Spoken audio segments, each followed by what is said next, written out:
नमस्ते। माध्यमिक news day में आप सबका स्वागत है। आज हम model activity task class 9 physical science के दोनों पेपर यूनिट टेस्ट 1 और 2 दोनों का समाधान देखेंगे। तो चलिए देखते हैं। हिंदी में physical science class 9 model activity task West Bengal board of secondary education के तहत पहला पेपर में 5 प्रश्न हैं। एक एक करके उत्तर देखते हैं। पहला, डाइन और न्यूटन के बीच संबंध स्थापित करें। और एक बात मित्रों, यहाँ पर जो दूसरा प्रश्न है ना कि में 2, एल में 4, कक्ष एम में 2, तो यहाँ पर 4 नहीं 8 होगा। ठीक है, चलिए आगे। पहला प्रश्न में आते हैं। डाइन और न्यूटन के बीच संबंध स्थापित करें। आपका उत्तर यहाँ से होगा 1 न्यूटन बराबर 1 किलोग्राम गुना 1 मीटर प्रति सेकंड स्क्वायर। अब 1 किलोग्राम को हम 1000 ग्राम कर देंगे और 1 मीटर को 100 सेंटीमीटर। ठीक है, अब देखिए जरा, 1000 गुना 100 ग्राम गुना मीटर प्रति सेकंड स्क्वायर, और यहाँ पर 1 के बाद 1, 2, 3, 4, 5 शून्य है, इसलिए हम शून्य पर 5 लिख देंगे। और ग्राम गुना सेंटीमीटर सेकंड स्क्वायर, इसके बदले में इसका जो संकेत है, इसका जो सूत्र है वो डाइन लिख देंगे। तो हो गया ना, 1 न्यूटन बराबर 10 पावर 5 डाइन। यहाँ से यहाँ लिख दीजिएगा, उत्तर हो जाएगा। पर ये हमने बता दिया है कि भाई है क्या ये चीज़। तो देखिए मैं पढ़ दे रहा हूँ। बल्कि सीजीएस इकाई डाइन और एसआई इकाई न्यूटन है। इनके आपस में संबंध 1 न्यूटन बराबर 10 पावर 5 डाइन या 1 डाइन बराबर 10 पावर -5 डाइन न्यूटन है। वैसे 1 किलोग्राम की वस्तु को 1 मीटर प्रति सेकंड स्क्वायर त्वरण देने की गति को 1 न्यूटन तथा 1 ग्राम की वस्तु को 1 सेंटीमीटर प्रति सेकंड स्क्वायर त्वरण देने की गति को 1 डाइन कहा जाता है। इस तरह न्यूटन से डाइन का संबंध स्थापित हुआ। तो आप चाहे तो पूरा लिख दीजिए, पर परीक्षा में आए तो 1 न्यूटन बराबर यही लिखा करें। ये लीजिए, लिख दीजिएगा, ये उत्तर है। चलिए आगे बढ़ते हैं। दूसरा प्रश्न, एक कमजोर परमाणु के कक्ष के में 2, कक्ष एल में 8, वहाँ 4 दिया गया था, मैं 8 लिख दिया हूँ। कक्ष एम में 2 इलेक्ट्रॉन है। तत्व का परमाणु संख्या निकालें। तत्व के परमाणु के एम कक्ष में 2 इलेक्ट्रॉन निकालने के बाद उत्पन्न आयन का संकेत लिखें। उत्तर क्या होगा, मैं आपको उत्तर दिखा दूँ। देखिए, पहला में 2, दूसरा में 8, तीसरा में 2, जोड़िए 8 2 10, 10 2 12, तो इलेक्ट्रॉन 12 हो गया, तब परमाणु संख्या 12 होगा। आपको जस्ट जोड़कर तत्व का इलेक्ट्रॉन जोड़कर लिख देना कि परमाणु संख्या 12। पर हमने इतना बड़ा से क्या समझाया है, मैंने समझाकर बताया है। आप चाहें तो समझाकर पूरा उतार दीजिए, पर याद रखें ये इस तरह से हुआ। 8 2 10, 10 2 12, परमाणु संख्या हो गया 12, और कक्ष से 2 इलेक्ट्रॉन निकालने के बाद ये 2 इलेक्ट्रॉन निकल जाएगा, तो हो जाएगा 8 2 10, इलेक्ट्रॉन तो हो गया 10, पर परमाणु अभी भी है 12। तो क्या हुआ, प्लस, परमाणु प्लस होता है, मतलब प्रोटॉन प्लस होता है। परमाणु हम प्रोटॉन ही लें, प्रोटॉन प्लस है, इलेक्ट्रॉन 10 हो गया, ये 12 ये 10, तो कितना ज़्यादा है, ये अभी भी 2 ज़्यादा है, तो आप ये ज़्यादा हो गया। जब 2 निकल गया तो अभी तो बराबर था, जब ये 2 निकल गया तब प्लस क्या हुआ, ज़्यादा हो गया 2, तब +2 हो जाएगा, यानी कि 2+, ये उत्तर हो जाएगा M2+ हो गया। वैसे ये मैग्नीशियम का है 12, हा ही ली बे बू का ना ओ प्लोनी सो में मैग्नीशियम 12 है ना। तो ये रहा। और आप चाहें तो ये ड्राइंग बनाकर पूरा अच्छा से इस तरह सजा कर आप लिख दें तो भी अच्छा है। चलिए मैं उत्तर दिखा दे रहा हूँ। तत्वों का इलेक्ट्रॉन कितना हो गया, अब ये पहला कक्ष के, दूसरा कक्ष एल, तीसरा कक्ष एम और चौथा कक्ष एन है। चौथा कक्ष तक आपको याद करना है, काली माँ नहीं, के एल एम एन। ओके, तो तत्व का इलेक्ट्रॉन कितना होगा, के में 2, एल में 8, एम में 2, तो जोड़ दिए तो 12। मित्रों इलेक्ट्रॉन 12 है तो इसका मतलब प्रोटॉन भी 12 होगा। अब प्रोटॉन 12 है इसका मतलब परमाणु संख्या 12 हो गया।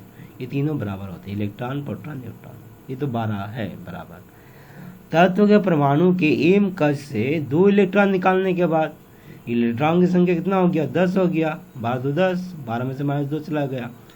लेकिन प्रोटॉन की संख्या अभी भी तो 12 ही होगा, है ना।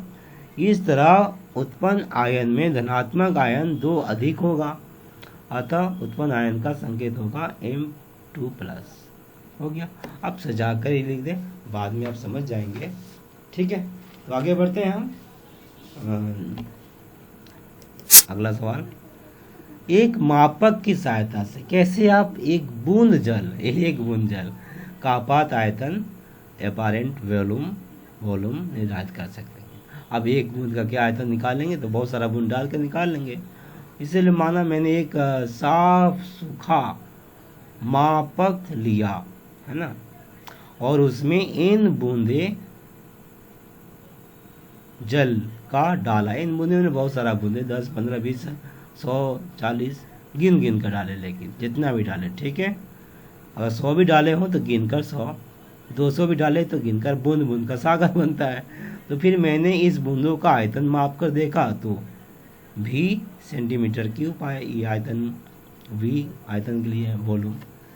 तो आपने अगर 100 बूंद डाला है तो पानी ज़्यादा हो गया होगा, अब बूंद बूंद से ज़्यादा हो गया, अब उसका आयतन निकाल लिए। अब मैंने क्या किया, अब मैंने जो आयतन है वो क्या है आपका, 20 सेंटीमीटर क्यूब में इन बूंदों से भाग कर दिया। इससे मुझे एक बूंद का आपात आयतन मिला, जैसे V/N सेंटीमीटर क्यूब। इस तरह मैं एक मापक की सहायता से एक बूंद जल का आपात आयतन निर्धारित कर सकता हूँ। तो समझ में आ गया, उत्तर पूरा है। अब अपने मन से समझ कर भी लिख सकते हैं। n बूंदे डाले, आयतन हो गया V, तो n से V को भाग कर दिए, निकल गया आयतन एक बूंद का। आगे अगला है, रदरफोर्ड परमाणु मॉडल की त्रुटियां लिखिए। इनमें कुछ त्रुटियां हैं। रदरफोर्ड एक बड़े रसायनज्ञ थे और इन्होंने शुरुआत में, बच्चों ये जो विज्ञान है ना, प्रोसेस है आगे बढ़ने का, खोज है। एक वैज्ञानिक खोज लेते हैं, फिर दूसरा वैज्ञानिक आते हैं उस पर और कुछ खोज करते हैं। तो पहले बार जो रदरफोर्ड ने परमाणु मॉडल का जो खोजा था उसमें आगे चलकर कुछ कमियां पाई गई है, तो त्रुटियां बोलते हैं, कमियां बोलते हैं।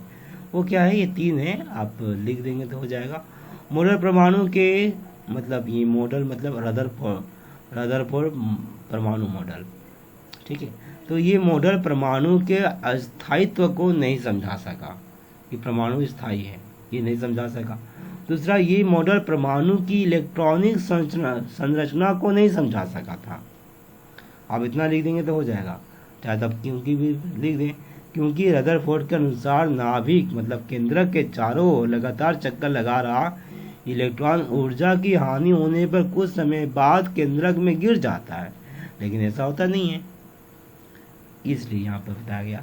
और तीसरा है, इस मॉडल के अनुसार परमाणु स्पेक्ट्रम सतत होना चाहिए, लेकिन ऐसा होता नहीं है।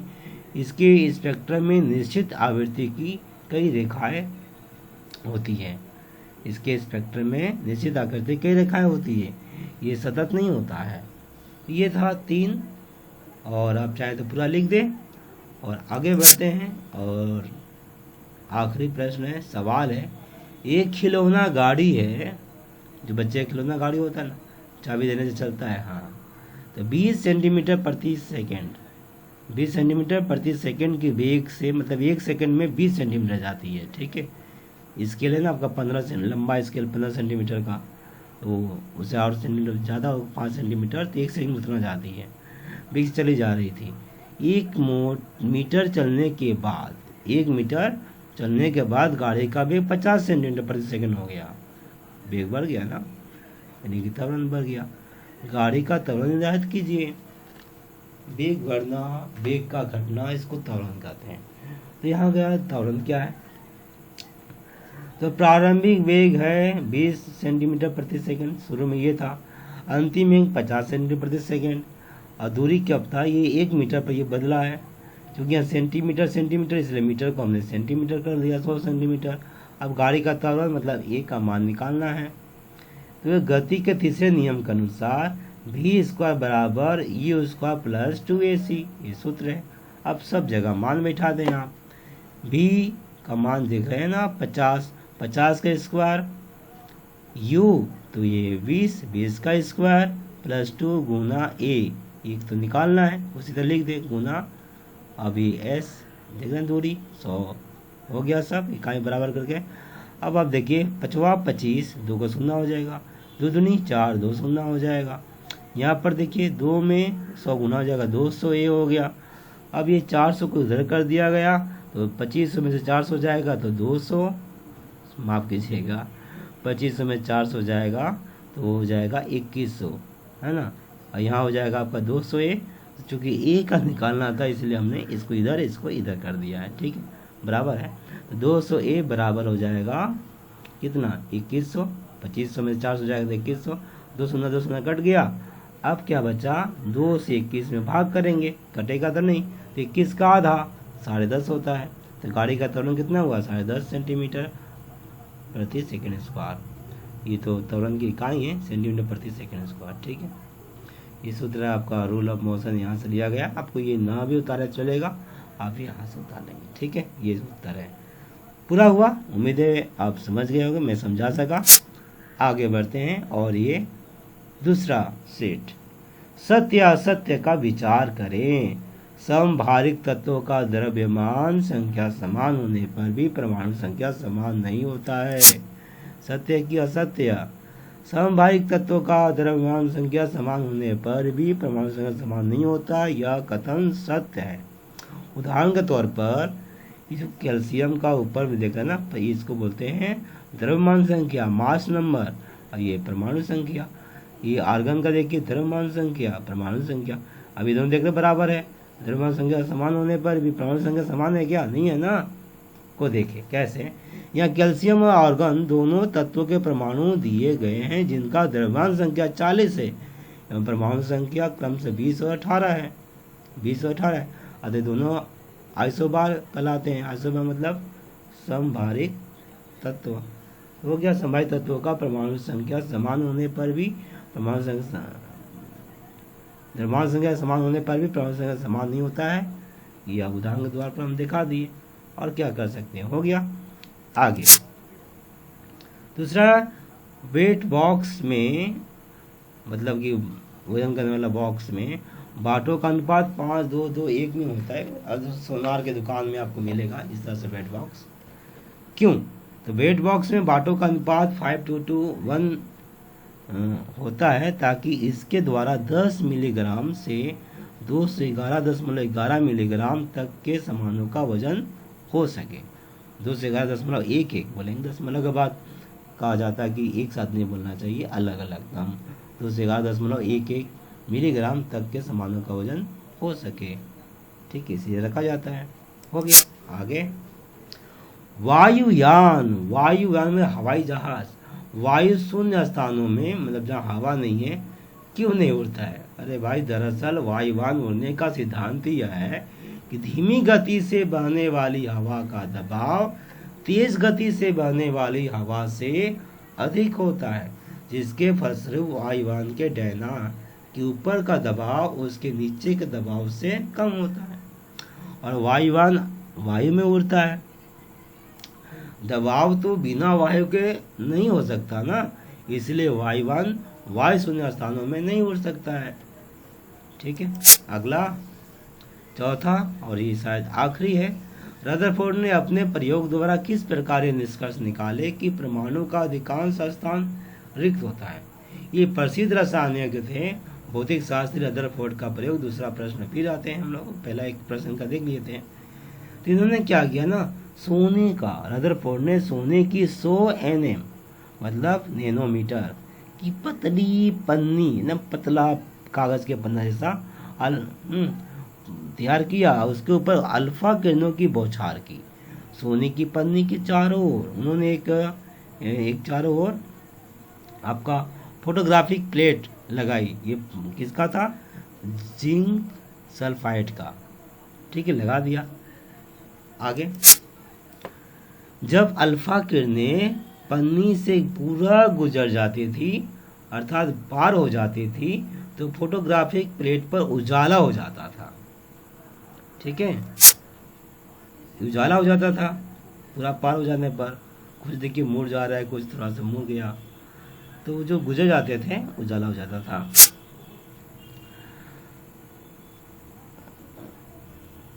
इससे यह पता चल जाता था कि अल्फा किरणें पार हो गई है, उजाला देखकर वापस लौटी नहीं है। इस तरह अधिकांश अल्फा कण, अधिकांश मतलब सबका सब नहीं, कुछ छूट गया, अधिकांश अल्फा कण सोने की पन्नी से बिना विक्षेपित हुए, मतलब मुड़े निकल जाते थे बाहर। इस तरह रदरफोर्ड ने अपने प्रयोग द्वारा यह निष्कर्ष निकाला कि परमाणु का अधिकांश स्थान क्या है? रिक्त होता है, तभी द्वार पर हुआ।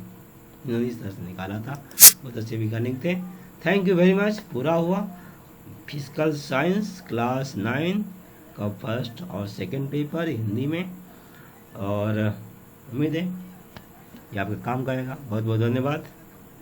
और मित्रों, कितने बच्चों को मिल नहीं रहा है, अब 5 हो, 6 हो, 7 हो, 8 हो, सबका मॉडल एक्टिविटी टास्क सॉल्व है, और कुछ एक का नहीं हो तो आप कमेंट करेंगे तो बना दिया जाएगा।